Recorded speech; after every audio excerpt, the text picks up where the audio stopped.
Assalamu alaikum. I am Mr. X and you are watching the Officer's Brief. War अभी ख़त्म नहीं हुई. मार्च का लास्ट वीक है और ये वॉर अभी भी फुल इंटेंसिटी में चल रही है. ईरान रोज़ नए मिसाइल्स अटैक कर रहा है. इसराइल और यूएस लगातार ईरान पर एयर स्ट्राइक्स कर रहे हैं. लेकिन ये जंग थमने का नाम नहीं ले रही. इस जंग को क्या नाम दिया जाए? क्या ये ऑयल वॉर है या कि फिर इसको हम रिलीजियस वॉर कह सकते हैं? फिर ऑल ऑफ द सडन एक मेजर स्टेटमेंट सामने आती है फ्रॉम द प्रेसिडेंट ट्रंप, जो कि वॉर ब्रेक अनाउंस करते हैं फॉर द 5 days.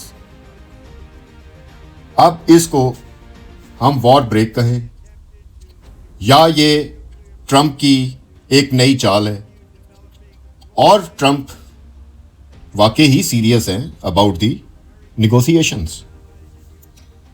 दूसरी तरफ ईरान के सुप्रीम लीडर मुज्तबा खamenei वो भी एग्री हैं निगोशिएशंस पर.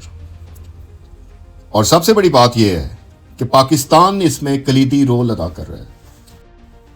तो ये रिप्लाई है तुलसी गैबर्ट को और भारतीय मीडिया को कि पाकिस्तान एक कलीदी रोल अदा कर रहा है, एक मेजर रोल अदा कर रहा है और आज अमेरिका और ईरान को निगोशिएशन टेबल के ऊपर ले आया.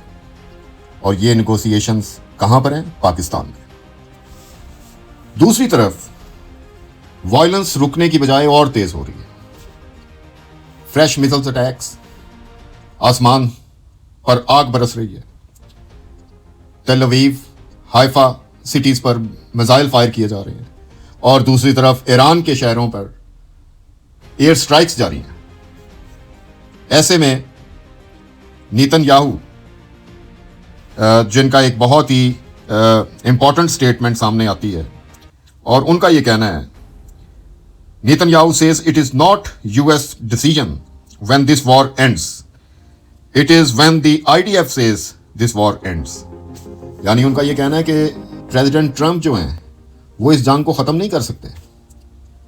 हम हैं या इसराइल की फौज है जो कि इस जंग को ख़त्म करेगी. तो ये बहुत ही ख़तरनाक स्टेटमेंट है नेतन्याहू की तरफ से और वो किसी सूरत भी ये नहीं चाहते कि ये जंग रुकने पाए, क्योंकि जो ऑब्जेक्टिव इसराइल के हैं आप सबको पता है कि नेतन्याहू क्या चाहते हैं. वो ग्रेटर इसराइल बनाना चाहते हैं. तो अगर ये जंग रुक जाती है तो फिर तो ग्रेटर इसराइल नहीं बन सकता, इसमें तो कोई डाउट नहीं है. इसके अलावा आज टेक्सास में जो ऑयल रिफाइनरी है उसमें एक्सप्लोजन होता है. अब ये नहीं कहा जा सकता कि इस रिफाइनरी को टारगेट किया गया है या इसको सबोटाज किया गया है या कि मोसाद ने इस पर अटैक किया है और ये कोई इंसिडेंट था. तो ये अभी तक डिटेल सामने नहीं आ सकी. इसके अलावा अब अमेरिका का जो पॉज है इसको भी आप रियलिटी भी नहीं कह सकते और स्ट्रेटजी भी हो सकती है. तो लेट्स सी, देखना ये है कि क्या वाकई ही ये सीरियस निगोशिएशंस है या कि फिर इसके पीछे कोई स्ट्रेटजी है.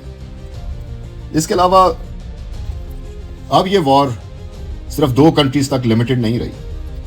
ईरान ने गल्फ कंट्रीज को भी टारगेट किया, यूएस बेसिस इराक और रीजन में भी टारगेट्स को हिट किया और उधर से इसराइल लेबनान में हिजबुल्लाह को हिट कर.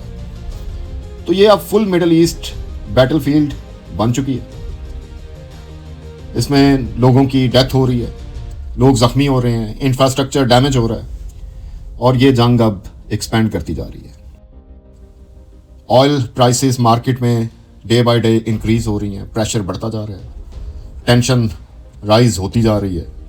तो ये अब अगर पीस की तरफ भी जाना है तो वॉर फुटिंग बेसिस के ऊपर पाकिस्तान को इन दोनों ममालिक के दरमियान जो है वो मफाहमत करवानी है ताकि जो वर्ल्ड वॉर का रिस्क है वो रिड्यूस हो. अदरवाइज ये न्यूक्लियर वॉर या वर्ल्ड वॉर में कन्वर्ट हो सकती है. नाज़रीन, एक और बहुत अहम इंफॉर्मेशन हमारे पास आई है. अमेरिकन सोशल मीडिया का ये कहना है कि Trump blames Pete Hegseth for the war, saying Pete was the first to push for it. और पीट का कहना है कि जी ٹرمپ نے یہ کہا اور ٹرمپ کا کہنا ہے کہ پیٹ نے یہ کہا. پیٹ ہیگزیٹ جو ہیں وہ سیکرٹری آف دی وار ہے. تو دونوں طرف سے ایک دوسرے کے اوپر الزامات لگائے جا رہے ہیں کہ اس نے کہا جنگ شروع کرے, وہ کہتے ہیں جی اس نے کہا جنگ شروع کرے. تو اب یہ امریکن نیشن خود ہی ڈیسائیڈ کر لیں اور فیصلہ کر لیں کہ کس نے پہل کی اور کس نے جنگ میں ان کو دھکیلا. تو اس کے ساتھ ہی ہم آپ سے اجازت چاہیں گے, ملیں گے نئی خبر کے ساتھ. ہمارے چینل کو ضرور سبسکرائب کریں, ہماری ویڈیو کو لائک کریں اور کمنٹ سے ضرور آگاہ کریں. اپنا بہت خیال رکھیں. شکریہ.